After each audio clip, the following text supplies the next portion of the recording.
दलितों के नेता जीतन राम मांझी ने भारतीय जनता पार्टी या एनडीए के किसी बड़े दल का क्या बिगाड़ा है? भारतीय जनता पार्टी हो या जेडीयू हो, उनका क्या बिगाड़ा है कि हर बार जीतन राम मांझी को आधी रोटी खाकर ही संतोष करना पड़ता है? और इस बार तो कुछ नहीं मिलने वाला है। राज्यसभा का चुनाव हुआ, जीतन राम मांझी ने जिद ठानी थी कि इस बार हमारे दल से भी किसी को राज्यसभा भेजिए, नहीं भेजा गया। इससे पहले पीछे आप जाए तो झारखंड में विधानसभा का चुनाव था। जीतन राम मांझी ने कहा कि कम से कम एक सीट दे दीजिए ताकि हम वहाँ लड़ ले। भारतीय जनता पार्टी ने गठबंधन नहीं किया और सीटें नहीं दी। जीतन राम मांझी का दिल वहाँ भी टूट गया। दिल्ली में विधानसभा चुनाव हुआ, वहाँ भी जीतन राम मांझी ने कहा कि हमें चुनाव लड़ा दीजिए, वहाँ भी नहीं लड़ाया गया।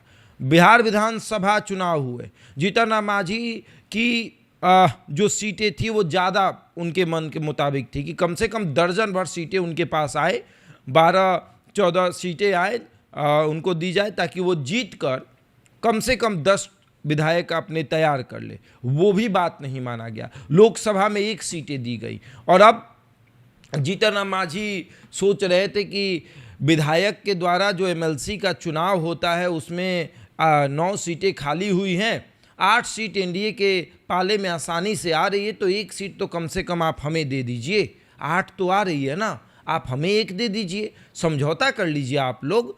भाजपा जो है वो 3 पर लड़ ले, जेडीयू जो है वो 3 पर लड़ ले, तो फिर सीटें बचती, 2 सीटें बचती तो 1 हमको भी मिल जाता, हम भी थोड़े गदगद हो जाते। तो क्यों नहीं मिल रहा है? इसके पीछे का कारण है भारतीय जनता पार्टी और जेडीयू ये देखती है कि जीतन राम मांझी बगावत करके भी कहाँ जाएंगे।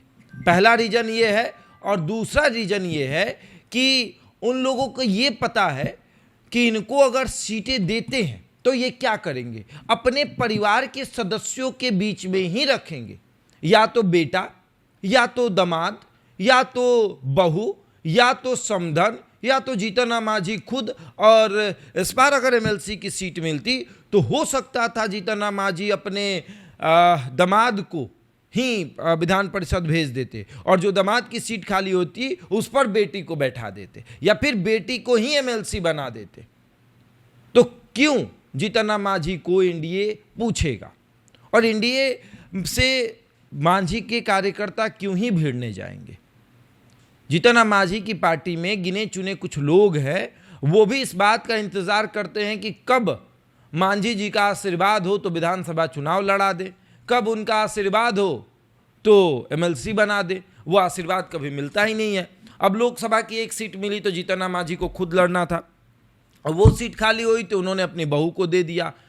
विधानसभा में 6 सीटें खाली हुई तो भाई मजबूत चॉकलेट वाला को भी तो देना पड़ेगा ना सीट, ऐसे कैसे होगा? अब बताइए, अब कार्यकर्ता को सब खाली पूछ देंगे तो पटिया कैसे चलेगा? मजबूत चाहिए, मजबूत आदमी, तो तब जाके पार्टी खड़ा होगी। तो वैसे मजबूत आदमी को भी टिकट देना है। और फिर और भी लोग हैं, कुछ अपने रिश्तेदार नातेदार, वो लोग भी हैं।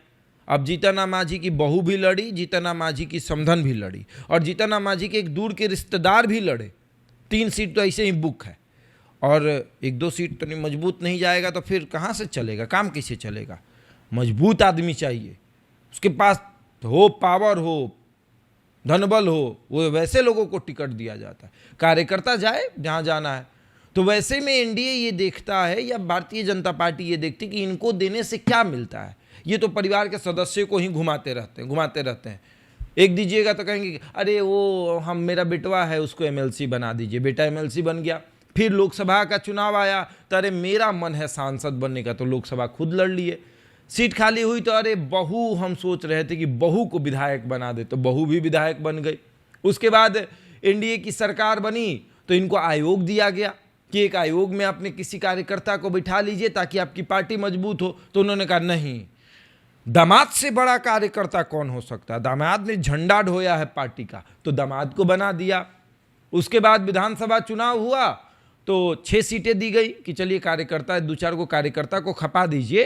तो नहीं, समधन जरूरी है, समधन को नहीं लड़ाएंगे तो फिर नाराज हो जाएगी। बहू की माँ है वो, और बहू विधायक बनेगी तो उसकी माँ विधायक नहीं बनेगी, कैसे वो लोग विधानसभा में बैठेगा? लो मन ही नहीं लगेगा। तो विधानसभा में बैठने के लिए बहू के साथ उसकी माँ का बैठना जरूरी है, तभी तो गपशप होगा, कुछ चर्चाएं होंगी, फलनवा के घर क्या हुआ, ढिमकवा कैसे चले गए, इस सब पे चर्चा होगी। और इन सब चर्चाओं की वजह से आज जीतन राम मांझी की पार्टी धीरे धीरे विलुप्त होते जा रही है और जीतन राम मांझी कुछ नहीं कर पा रहे। साथ ही साथ उनकी पार्टी में कोई ऐसा सदस्य नहीं जो अपनी जिद मनवा सके। चिराग पासवान है, अपनी जिद मनवाने के लिए कुछ भी कर लेते हैं। जीतन राम मांझी की पार्टी के जो राष्ट्रीय अध्यक्ष, जो उनके पुत्र हैं, उनको मंत्री मोह है कि अगर हम एनडीए से लड़ते हैं मंत्री पद छिन जाएगा। तो उस मंत्री मोह में वो घिरे हुए हैं और उसकी वजह से वो बोल नहीं पाते हैं। तो अब देखने वाली बात यह है कि आगे आगे क्या होता है। बहरहाल इस खबर में इतना ही। बने हमारे साथ और देखते रहे द इंडिया टॉप।